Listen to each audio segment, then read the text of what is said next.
बच्चों नमस्कार, आपका बायोटेक चैनल में स्वागत है। जैसा कि इसमें जो है एंडोक्राइन सिस्टम चल रहा है, जो कि बहुत महत्वपूर्ण होता है। चाहे नीट का पेपर हो, चाहे बोर्ड का पेपर हो, सभी में इससे क्वेश्चन पूछा जाता है। लेकिन वीडियो स्टार्ट करें इसके पहले इसको सब्सक्राइब करें। इससे क्या फायदा होता है, फिर वीडियो आपके पास तक पहुंचता रहेगा। और इसे शेयर करें, इससे क्या फायदा है कि जो आपके परिचित दूर बैठे होते हैं उनको वह वीडियो मिलता रहेगा। तो जैसा कि इसके पहले हमने पैनक्रियाज के बारे में बात किया था, जो कि बहुत महत्वपूर्ण होता है, क्योंकि चाहे नीट का पेपर हो, चाहे बोर्ड, यहाँ तक वनडे एग्जाम में भी एंडोक्राइन सिस्टम से क्वेश्चन पूछा जाता है।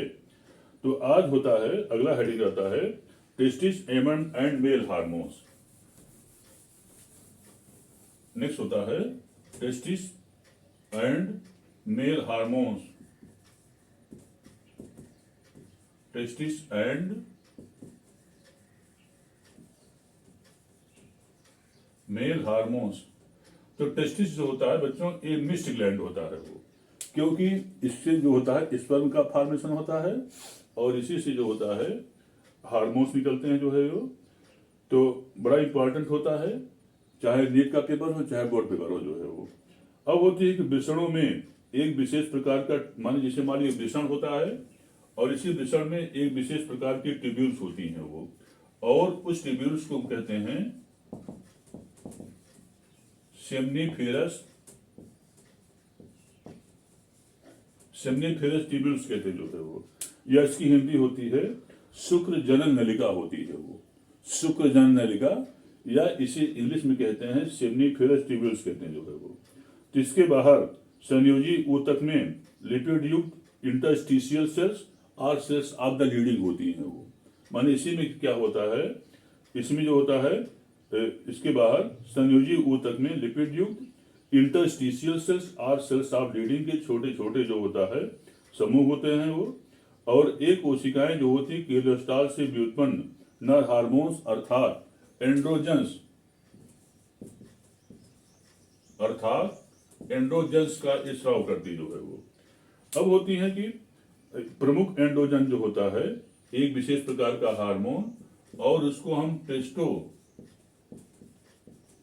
टेस्टोस्टेरोन हार्मोन कहते हैं वो। टेस्टोस्टेरोन हार्मोन होता है वो।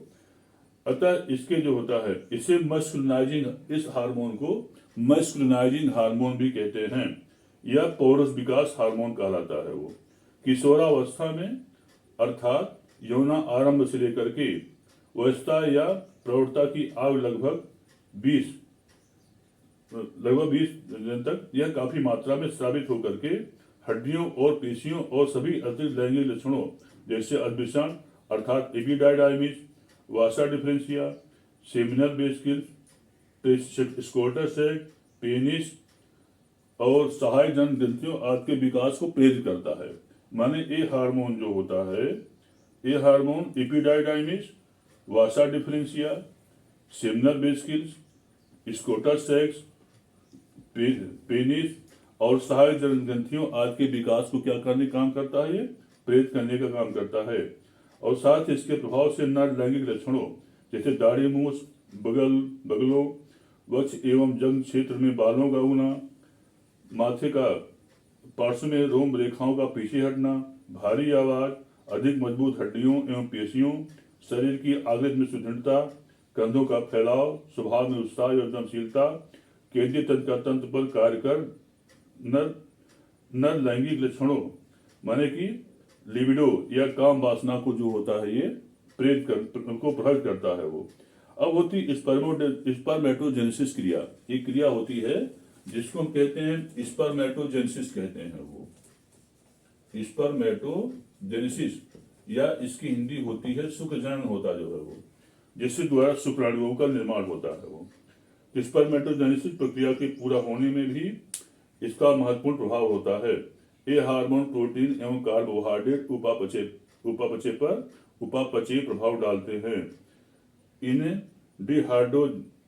डिहाइड्रोइपी एंडोस्टेरॉन टेस्टोस्टेरोन की सहायता करते हैं वो।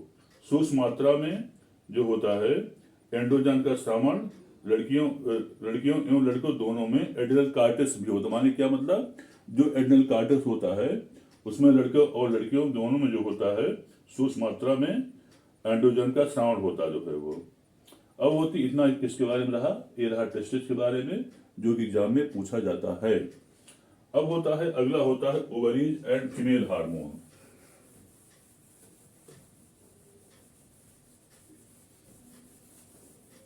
Ovaries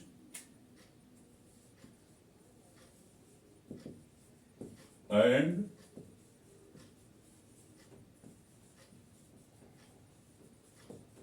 female hormones. तो ओवरीज इसकी हिंदी क्या होती है, अंडाशय होता है वो, अंडाशय और मादा हार्मोन्स। तो लड़कियों में भ्रूणी अंडाशय से हार्मोन स्रावित नहीं होते हैं, वो बाल्यावस्था में भी oogenesis बिल्कुल निष्क्रिय रहते हैं। वो लगभग 8 वर्ष की आयु से पिट्यूटरी ग्लैंड से गोनाडोट्रोपिक हार्मोन जिसको बोलते हैं ल्यूटिनाइजिंग हार्मोन और फॉलिकुलर स्टिमुलेटिंग हार्मोन, तो ये दोनों का श्रावण करने लगती हैं और इन हार्मोन्स के प्रभाव से 11 से 13 वर्ष की आयु तक अंडाशय सक्रिय हो जाते हैं और महिलाओं में एमसी प्रारंभ हो जाता है वो, अर्थात लैंगिक परिपक्वता हो जाता है वो। इसी को हम प्यूबर्टी, इसी को जो बच्चों क्या होता है, इसी को हम प्यूबर्टी कहते हैं। प्यूबर्टी या यौनारंभ होता है वो। तो अंडाशय की ग्राफियन फॉलिकल से दो विभिन्न प्रकार से स्टेरॉइड मादा हार्मोन का स्रावण होता है। एक कहते हैं फॉलिकुलर हार्मोन और एस्ट्रोजेंस और सेकंड होता है ल्यूटियल और प्रोगेस्टेडिनियल हार्मोन्स, माने दो प्रकार के हार्मोन्स का मादा हार्मोन का स्रावण होता है वो। नंबर 1 फॉलिकुलर हार्मोन और एस्ट्रोजन हार्मोन होता है वो। फॉलिकुलर हार्मोन और उसे क्या कहते हैं वो, इसे कहते हैं ईस्ट्रोजन हार्मोन होता है वो। और सेकंड होता है ल्यूटियल और प्रोगेस्टेशनल हार्मोन होता जो है वो।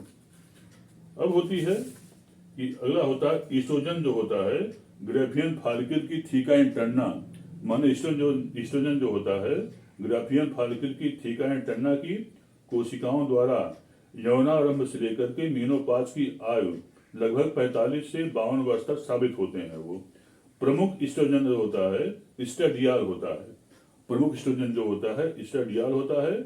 इसे हम फेमिनाइजिंग हार्मोन भी कहते हैं क्योंकि यह मादा के सभी सहायक जननांगों व लैंगिक लक्षणों के विकास को प्रेरित करता है वो। और इसी के प्रभाव से यौनारंभ पर जो महिलाएं होती है उनमें मेमरी ग्लैंड और लैक्टियल ग्लैंड माने स्तन जो होता है और दूध ग्रंथियां, अंडवाहिनियां, गर्भाशय, अंडवाहिनियां माने ओविडक्ट, गर्भाशय माने यूट्रस, विजाइना माने यून, लेबिया, क्लिटोरिस आदि का समुचित विकास हो जाता है, माने इसके हार्मोन से इन सब जननांगों का विकास हो जाता है। अब होती है कि जो कि विभिन्न रूप से कार्य करते हैं वो। अब होती है कि वसा संचय के कारण श्रोण भाग चौड़ा और नित्यम भारी आवाजहीन रजोधर्म या मासिक चक्र माने मेंस्ट्रुअल साइकिल और मंथली साइकिल का प्रारंभ, स्वभाव में शालीनता और मैथुनी इच्छा जागृत होती है वो। ईस्ट्रोजन का श्रावण पीयूष ग्रंथि के एफएसएच एवं एलएच के हार्मोन्स के नियंत्रण में होता है वो। इसके अधिक श्रावण से रजोधर्म की अनियमितता हो जाती है और कभी कभी कैंसर तक का बच्चों इसमें खतरा हो जाता है। अब होती है यौनारंभ से पहले ईस्ट्रोजन के अल्प श्रावण माने हाइपोसेक्शन अर्थात हाइपोगोनाडिज्म से भी रजोधर्म अनियमित और अतिरिक्त लैंगिक लक्षणों का विकास कम होने से हिजड़ापन हो जाता है वो। इसमें क्या होता है, मेमरी ग्लैंड बहुत छोटे हो जाते हैं, श्रोण भाग पतला हो जाता है और एकदम चपटे जा जाते हैं। यौनारंभ अल्पश्रावण से जनन की क्षमता जो होती है बच्चों ये कम हो जाती है। वो होता है रजो निवृत्त तक अंडाशय निष्क्रिय हो जाते हैं और मेंस्ट्रुअल साइकिल जो होता है बच्चों बंद हो जाता है वो, क्योंकि अंडाशयों पर एफएसएच और एलएच का प्रभाव लगभग जो होता है वो समान होता है वो। अतः मादालिंग हार्मोन्स का श्रावण बंद हो जाने के कारण एफएसएच एवं एलएच का श्रावण तो बढ़ जाता है परंतु गर्भ धारण की क्षमता जो होती है समाप्त हो जाती है।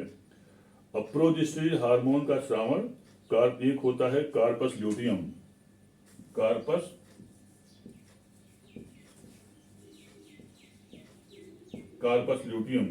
तो कार्पस ल्यूटियम नाम की उस पीली ग्रंथि से होता है जिसमें कि ओवुलेशन के बाद प्रत्येक ग्राफियन फॉलिकल की थीका इंटरना बदल जाती जो है वो।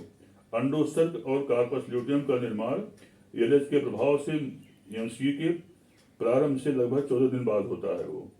प्रोजेस्टेरिन हार्मोन्स में प्रोजेस्टेरॉन जो होता है वो, पुरुषीय हार्मोन में प्रोजेस्टेरॉन जो होता है प्रमुख होता जो है वो, और प्रोजेस्टेरॉन जो होता है इसको हम प्रेगनेंसी हार्मोन भी कहते हैं, और यह प्रेगनेंसी के लिए आवश्यक लक्षणों के विकास को प्रेरित करता है वो।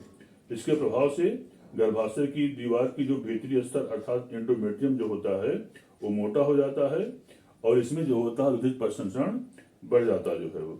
इसकी कोशिकाओं में वसाओं एवं ग्लाइकोजन का संचय हो जाता है, दूध ग्रंथियां बड़ी व सक्रिय हो जाती हैं, इसमें मेमोरी ग्लैंड बड़े हो जाते हैं, और ओवरीज में नई पुटिकाओं का बनना बंद हो जाता है।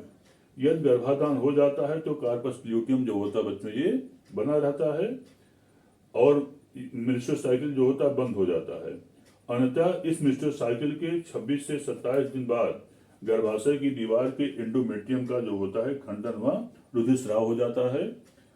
अब होती है फिर पिट्यूटरी के एफएसएच एवं एलएचए माने यह फॉलिक स्टिमुलेटिंग हार्मोन और ल्यूटिनाइजिंग हार्मोन का श्रावण जो होता है बढ़ जाने से अंडाशय में नई पुटिकाओं का विकास होने लगता है, और इसी से अगले मिनिस्टर साइकिल जो होता है प्रारंभ हो जाता है वो।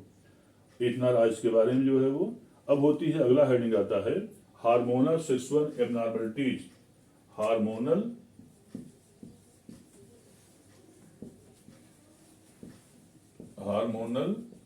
सेक्सुअल